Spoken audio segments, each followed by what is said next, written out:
Michael, welcome. It is very good to have you with us. Tell us about this Winnebago. It does not look like the large-scale motorhomes for which you are famous, but it looks like a very fun truck to own. Yeah, we're excited to announce this week our first concept EV RV, the ERV, zero-emission vehicle on a Class B van chassis. And it's really a proof point for us on our road to commercialization of an electric vehicle in the RV space. So it is right now what we call a concept vehicle. That means it's not necessarily going to go into production. If it proves out and there is demand there, how soon could it go into production? Well, we'll give an update on our intentions later in calendar year 2022, but we would not be showing this concept vehicle at the Florida RV Super Show this week if we weren't serious about our intents to bring it to market in the relative near future. So we're asking our consumers and our dealers to stay tuned. We're gathering great feedback here with the unveiling of this concept, and we'll continue to refine the technologies and have some updates for everybody in the near future. Michael, it's Kelly, and this would be one of the hardest things to electrify. You know, these large vehicles, obviously something that's really meant for range as well. It's actually one of the applications that fuel cell technology and hydrogen are still, very much talked about in helping with, because the batteries and the charging times remain a headwind. So what can this vehicle theoretically do? How long would it take to charge? And what kind of technology is it using and are you partnering with?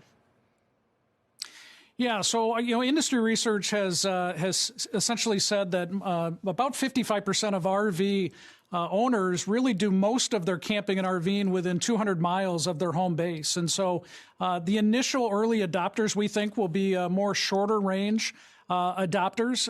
And so the concept vehicle, as we have displayed this week, probably has a minimum range of 125 miles. But we will be working towards commercialization on further range extending technologies. The other comment I'll make is, for us, this really isn't just about the electric powertrain.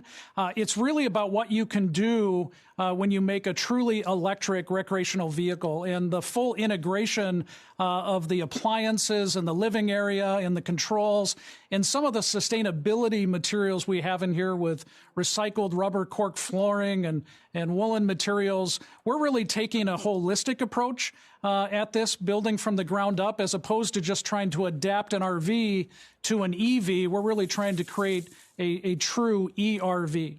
So let's talk a little bit more about range and charging. And obviously, one of the reasons the range is what it is that everything in this vehicle must be powered by a battery, correct?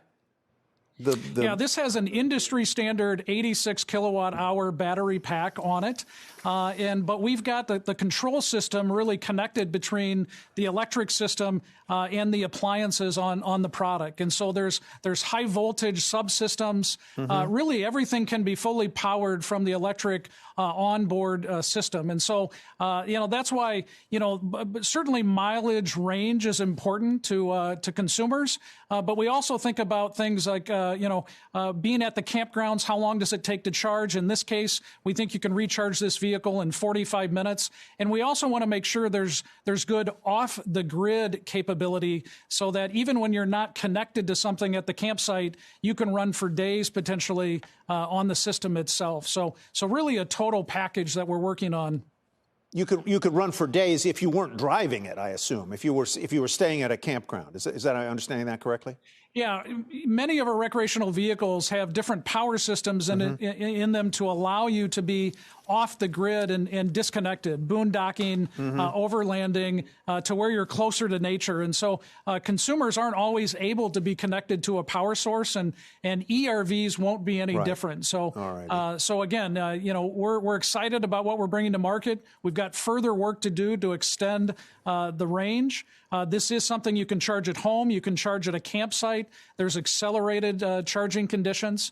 But the team is working hard on making this a reality. Just real quick, and I need a quick answer here. Right now, you say that the theoretical minimum range is 125, and you just said that you would like to extend that by the time this comes into production. What would your target range be quickly?